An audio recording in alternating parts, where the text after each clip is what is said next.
80 ঊর্ধ্ব একজন বৃদ্ধ, তিনি দেশে ফিরে যেতে সাহস পেলেন।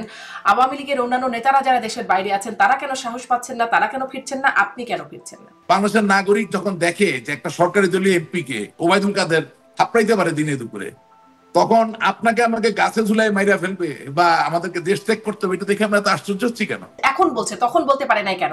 আমার নেত্রীকে প্রাণের ঝুঁকি থাকার কারণে দেশ ছেড়ে দিল্লিতে আসা লাগে, কিন্তু উনি এত বেশি জনপ্রিয় যে ওই বৈষম্য বিরোধী আন্দোলনে ছিলেন, ওনার শুধু সেলফি তুলছেন। তো আপনি এখন হযরত মুহাম্মদ সাল্লাল্লাহু আলাইহি সাল্লামের জায়গায় কাকে দেখতে চান?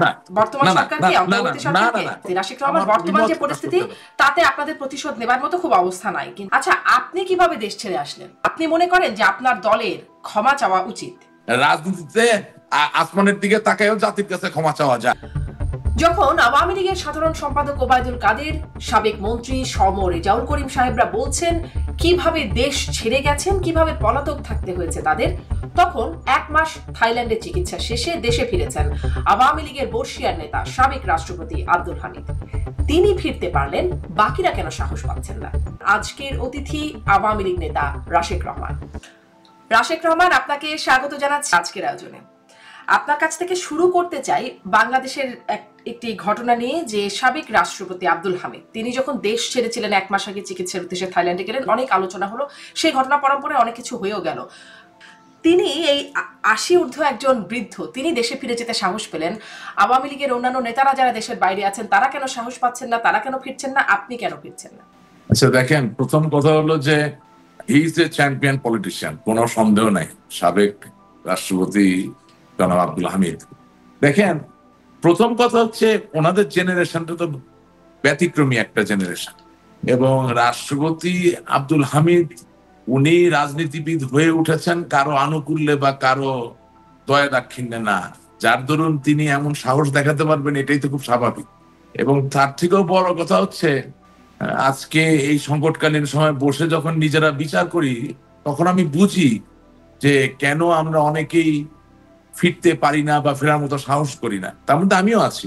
এটা কারণ হচ্ছে যে আমরা কিন্তু, রাজনীতি হচ্ছে সংহতির ব্যাপার, রাজনীতি হচ্ছে বৈষম্যহীনতার ব্যাপার, রাজনীতি হচ্ছে সাম্যের ব্যাপার, রাজনীতি হচ্ছে সৌন্দর্যকে উদযাপন করার ব্যাপার। সেখানে আমাদের ভালো লাগুক বা না লাগুক, আমরা রাজনীতি থেকে সাংঘর্ষিক করে ফেলেছিলাম, এবং এত মাত্রায় সাংঘর্ষিক করেছিলাম যার দরুন সেই সাংঘর্ষিক রাজনীতির চর্চা করার কারণে যেমন ফল পাওয়ার কথা তাই কিন্তু এখন আমরা পাচ্ছি। এবং আপনি একটা খেয়াল করবেন যে এটা আওয়ামী লীগ, বিএনপি, জাতীয় পার্টি বলে ব্যতিক্রম ভিন্ন তা না। গত 15 বছর বা 16 বছর ধরে বিভিন্ন সময় আমরা দেখেছি বিভিন্ন রাজনীতিবিদদের সন্তানদেরকেও আমরা ভিন্ন মতের রাজনীতি করার কারণে আক্রান্ত করেছি। এবং এই যে ব্যক্তিকে ফেলে দিয়ে তাকে অতিক্রম করে পরিবারের ভিতরে ঢুকে যাওয়ার যে একটা চর্চা আমরা চালু করেছিলাম, সেটার ফলাফল আমরা ভোগ করছি।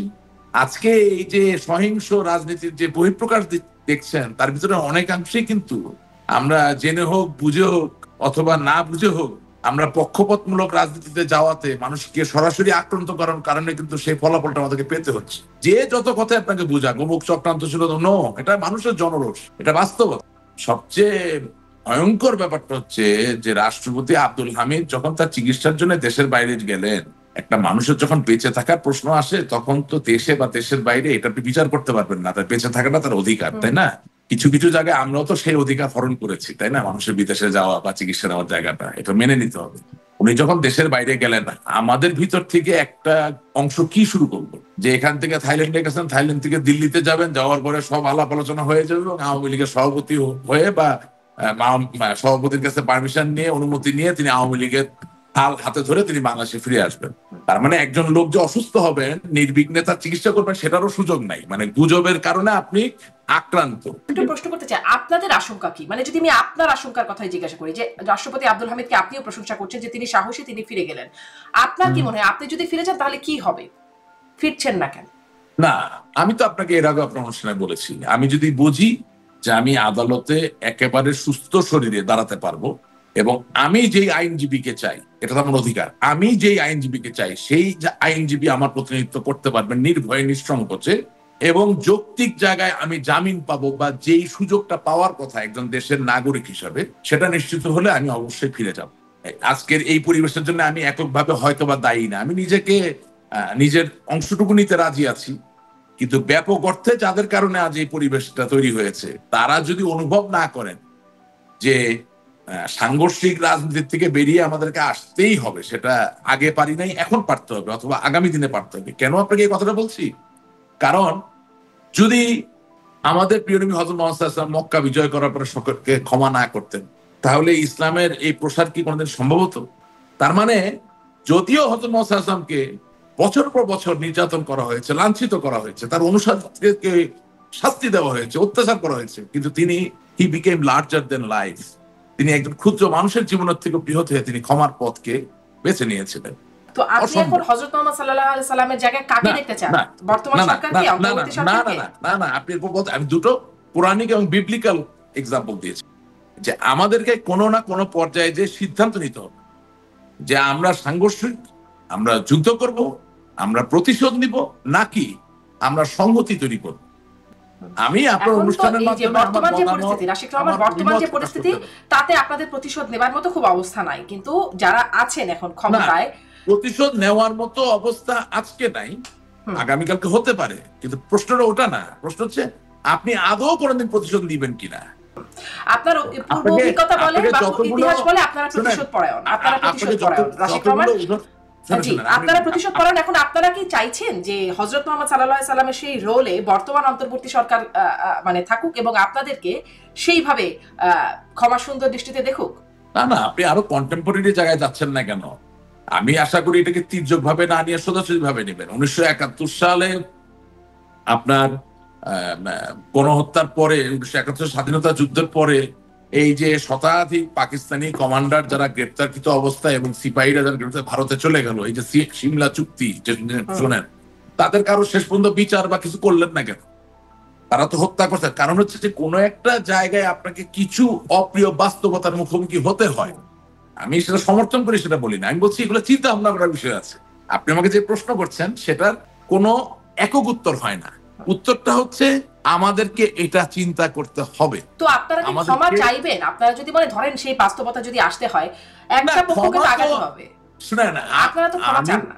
শুনেন, আমি তো কম বুঝি। আমরা মনে করি ভুল ত্রুটি মানুষ করে, আমার মনের ইচ্ছায় তো আর কোনো ভুল ত্রুটি নাই, হয়তো আমার কার্যক্রমে ভুল থাকতে পারে, সেখানে আমি ক্ষমা চেয়ে যদি নতুন করে শুরু করি, আমি দোষের কিছু দেখি না। কারণ আমাদের থেকে অনেক বেশি বোঝা বোঝা লোক আছে যারা মনে করে ক্ষমা চাইবো কার কাছে, কিসের কাছে, কখন।